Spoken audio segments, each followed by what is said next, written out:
I am Davis and I am going to doing an experiment of double displacement reaction. देखिए आपके सामने ये test tube है और ये स्पैचुला है और हम देखो ये हमारा कॉपर सल्फेट का सॉल्यूशन है, ठीक है ना। और ये कैल्शियम क्लोराइड है, कैल्शियम क्लोराइड और कॉपर सल्फेट, ये जो कैल्शियम क्लोराइड है और कॉपर सल्फेट है ये दोनों क्या है, सॉलिड फॉर्म में है। सबसे पहले इनका हमें सॉल्यूशन बनाना पड़ेगा। तो सॉल्यूशन बनाने के लिए क्या है, थोड़ा थोड़ा हमें कॉपर सल्फेट और कैल्शियम क्लोराइड ले लेंगे और उनको थोड़ा थोड़ा पानी में मिला लेंगे, ठीक है ना। वाटर मिक्स करने के बाद में क्या हो जाएगा, उनका सॉल्यूशन बन जाएगा और उसको सही तरह से सॉल्यूशन बनाने के बाद में उनको आपस में मिक्स करेंगे, ठीक है ना। तो सबसे पहले क्या करना है, हमें एक टेस्ट ट्यूब में, ये जो टेस्ट ट्यूब ले रखी है, इस टेस्ट ट्यूब में हमें कॉपर सल्फेट लेना है। देखो ये कॉपर सल्फेट है, ये ब्लू कलर का होता है याद रखना, ठीक है ना। ये हमने थोड़ा सा कंपाउंड ले लिया हमने ये वाला। और दूसरे इसमें पहले पानी मिलाते हैं, इसका सॉल्यूशन बनाएंगे, ठीक है ना। तो सॉल्यूशन बनाने के लिए देखिए थोड़ा सा इसमें पानी मिला देंगे। देखो इस प्रकार हमने वाटर मिक्स किया है, ठीक है। इतना वाटर काफ़ी है, इससे ज़्यादा सॉल्यूशन बन जाएगा। ये कम्प्लीटली धीरे धीरे इसमें डिजोल्व होना स्टार्ट हो जाएगा। धीरे धीरे जब डिजोल्व होगा तो इसमें कोई भी कॉपर सल्फेट के पार्टिकल नहीं दिखेंगे आपको, ठीक है ना। धीरे धीरे इसमें ये डिजोल्व होना स्टार्ट हो जाएगा, पकड़ना है। अब देखिए दूसरा जो हमने दूसरी टेस्ट ट्यूब ले रखी है, इसमें हमें कॉपर क्लोराइड लेना है। तो कॉपर क्लोराइड ये ले लिया हमने, ठीक है ना।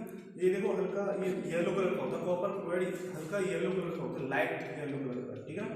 तो टेस्ट देखो आपको इतना जानकारी होगी कि जो स्पैचुला है, स्पैचुला को हम इसलिए उपयोग में लाते हैं क्योंकि हम किसी भी केमिकल्स को हाथ नहीं लगा सकते। केमिकल्स काफ़ी ज़्यादा मात्रा में खतरनाक होते हैं।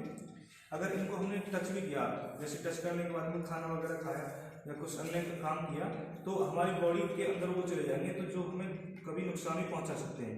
इसलिए हमें केवल स्पैचुला का यूज करना है, ना कि किसी भी सॉल्यूशन को किसी हाथ से लगाना है, ठीक है ना। तो सबसे पहले क्या करना है, इस सॉल्यूशन को क्या लेना है, इसका ये पकड़िए, ठीक है ना।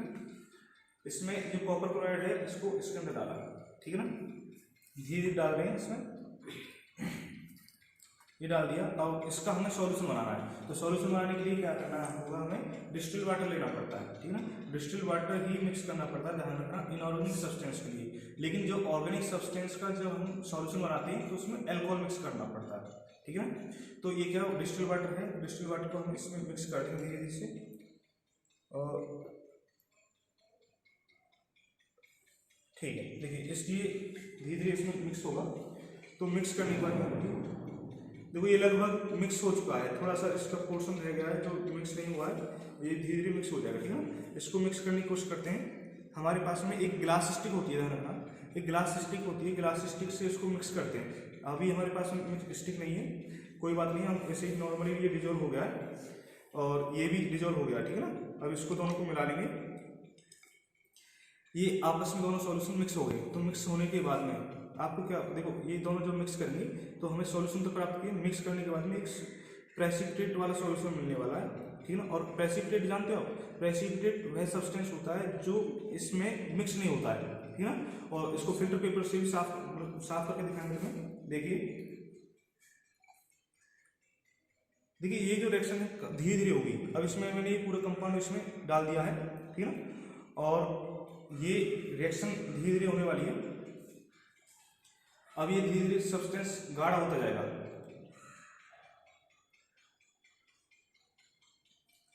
देखो धीरे धीरे गाढ़ा होता जा रहा है नीचे से, देखिए बहुत ही स्लो रिएक्शन हो रही है ये। अब ये ऐसे ही रिएक्शन कंप्लीट होगी और धीरे धीरे ये कंसंट्रेट हो जाएगा। देखो ये अब धीरे धीरे नीचे से कितना गाढ़ा होता जा रहा है। ये रिएक्शन थोड़ी सी स्लो है, लेकिन इतनी भी स्लो नहीं है जो रिएक्शन काफ़ी समय लेगी, ठीक है ना। देखो ये अब धीरे धीरे ये कंप्लीटली ही ये गाढ़ा सब्सटेंस हो गया है, कंसंट्रेट हो गया है, ठीक है ना। अब ये जो रिएक्शन है जब तक पूरा कंप्लीटली गाढ़ा हो जाएगा तो ये रिएक्शन कंप्लीट हो जाएगी। अभी ये रिएक्शन कंप्लीट नहीं हुई है, थोड़ा समय लगेगा इसको कंप्लीट होने में। देखिए हमारे ये जो सब्सटेंस है हमें प्राप्त हो गया ये सॉल्यूशन, ठीक है ना। अब सॉल्यूशन तो प्राप्त हो गया। इस सॉल्यूशन में एक प्रेसिपिटेट भी मिला होगा, इनसॉल्युबल सब्सटेंस, उसको हम फिल्टर पेपर की सहायता से साफ करेंगे। तो सबसे पहले एक फिल्टर पेपर लेकर आइए, चलिए, और फिल्टर पेपर और फनल भी लेकर आना होगा, ठीक है। और फिल्टर पेपर और फिनाइल की सहायता से इसको अलग कर लेंगे। तो नीचे जो निकलेगा वो कॉपर क्लोराइड होगा। क्या होगा? कॉपर क्लोराइड होगा। और जो ऊपर बचेगा हमारा कैल्शियम सल्फेट। ध्यान रखना, कैल्शियम सल्फेट, सल्फेट वाले जितने भी कंपाउंड होते हैं, ज्यादा से ज्यादा सल्फेट वाले जो कंपाउंड होते हैं वो क्या होते हैं? इनसॉल्युबल होते हैं, जो कि प्रेसिपिटेट होते हैं। क्या होते हैं? प्रेसिपिटेट। बताइए, देखिए हमारे पास में ये क्या है? फिल्टर पेपर है। तो फिल्टर पेपर को देखो हमें एक कौन की आकार में मोड़ देना है ऐसे। देखिए इस प्रकार का सबसे पहले हमें मोड़ना है, अलग ये कर दिया। इसके बाद में ये वाली शेप बना देनी है। तो अब देखो ये जैसे कैप होती है, बर्थडे कैप होती है, इस प्रकार का एक कैप बन जाएगी, ठीक है ना? आपने देखी होगी इस प्रकार की कैप बन गई है वाली। इस वाली कैप को इस फनल के अंदर डालना है। ये क्या है? फनल। फनल किसी भी सब्सटेंस को अलग करने के लिए ही अलग यूज किया जाता है। इसको इसके अंदर में डाल देना है। डालने के बाद में इसमें हमारे देखो ये हमारा ग्लास जार है। अब इसमें पानी हमने हटा दिया यहाँ से। तो ग्लास जार को पकड़ेंगे, पकड़ना इस तरह से। अब देखो इसके ऊपर इसमें लगा देंगे। तो ये जो सॉल्यूशन है इसको इसके अंदर डाल देंगे। देखो ये इतना गाढ़ा सब्सटेंस बन गया है। देखो ये जो नीचे निकल रहा है ब्लू कलर का निकल रहा है, ठीक है? ये जो ब्लू कलर का निकल रहा है ये क्या है? हमारा कॉपर क्लोराइड है। और जो ऊपर बचा देखो ये इतना गाढ़ा हो चुका है, इतना ज़्यादा मात्रा में कैल्शियम सल्फेट बना है, बहुत ज़्यादा मात्रा में, ठीक है ना? इसको हम आसानी से निकाल भी नहीं सकते हैं। तो इसमें थोड़ा सा सब्सटेंस ये रह गया है, इसको कोशिश करते हैं निकालने की, ठीक है ना? जल्द करके थोड़ा थोड़ा इसको निकालना होता है। देखिए और थोड़ा सा रहेगा, इसको कम्प्लीटली इसमें निकाल दिया हमने। अब देखो जो निकलने के बाद देखो ये जो आपको जो ड्रॉप निकलती हुई दिखाई दे रही है ये है कॉपर क्लोराइड। कौन सा है? कॉपर क्लोराइड है, ठीक है ना? और इसके ऊपर ये जो ऊपर सब्सटेंस बचेगा वो होगा कैल्शियम सल्फेट। और अभी तुम्हें दिखाता हूँ कि कैल्शियम सल्फेट कैसा बचा, ठीक है ना? इसमें कॉपर के भी कुछ पार्टिकल है, इसलिए कैल्शियम सल्फेट का कुछ ना कुछ कलर जो होता है हल्का हल्का ब्लू कलर का मिलेगा तुम्हें। देखिए इसमें ये भी ब्लू कलर का पार्टिकल्स निकल के आ रहे हैं, क्योंकि देखो इसमें देखो ये जो पार्टिकल्स देखो आप दिख रहे होंगे आपको, ब्लू कलर का ये पूरा सॉल्यूशन बना है। तो कॉपर का जो सॉल्यूशन होता है लगभग ब्लू कलर का ही होता है, ठीक है ना? पकड़िए। अब देखो अब हमने ये जो फिल्टर पेपर लिया था इसको हमने अलग कर लेना है, ठीक है ना? इस फिल्टर पेपर को जब हम अलग करते हैं देखिए इस प्रकार आराम से सावधानीपूर्वक करते हैं। देखो ये जो बना है ये है कैल्शियम सल्फेट और ये जो बना है कॉपर क्लोराइड होता है, ठीक है ना? ये हमारा एक्सपेरिमेंट के द्वारा रिजल्ट मिला है। और देखिए इस एक्सपेरिमेंट को मैं आपको बोर्ड पर भी करके दिखाता हूँ, ठीक है ना? करने से देखिए जो हमने सॉल्यूशन दिया था कॉपर सल्फेट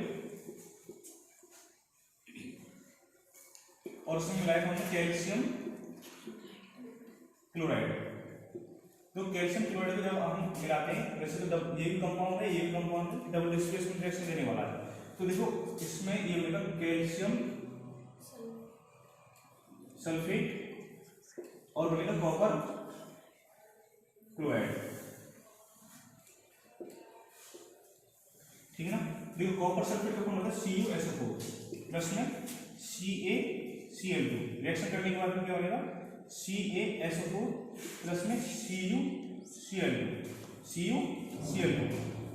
देखो एक मिनट में डायरेक्ट इस रिएक्शन को कंप्लीट डायरेक्ट बताता हूँ। शॉर्ट तरीका होता है। देखो इसकी वैलेंसी कितनी होती है? +2, इसकी -2। SO4 होता है -2 वैलेंसी और कॉपर की होती है +2। कैल्शियम की वैलेंसी कितनी होती है? +2 और क्लोरीन की होती है -1। तो 2 क्लोरीन है तो कितनी मिलेगी? -2। तो इसको प्लस के साथ में माइनस मिक्स कर देते हैं, माइनस के साथ में प्लस मिक्स कर देते हैं, ठीक है ना? तो ये देखा CuCl2 प्लस में क्या देगा? CaSO4। ध्यान रखना जो प्लस वाला कंपाउंड होता है वो पहले लिया जाता है और माइनस वाला कंपाउंड बाद में लिया जाता है। देखो प्लस वाला कंपाउंड होता है डोनेट जो करने वाला है, तो डोनेट वाले कंपाउंड को पहले लेते हैं और जो एक्सेप्ट करता है उसको बाद में लेते हैं। तो इसकी वैलेंसी प्लस में होती है, इसको होती है माइनस में, इसलिए इसको पहले लिखा जाता है उसको बाद में। ऐसे ही यहाँ पे इसकी वैलेंसी प्लस में इसकी माइनस में होती है, तो इसलिए पहले इसको लिखा जाता है बाद में इसको लिखा जाता है, ठीक है ना? तो आज की रिएक्शन आपको अच्छी तरीके से समझ में आई होगी और उम्मीद है कोई भी दिक्कत नहीं होगी, ठीक है ना? धन्यवाद, थैंक यू वेरी मच।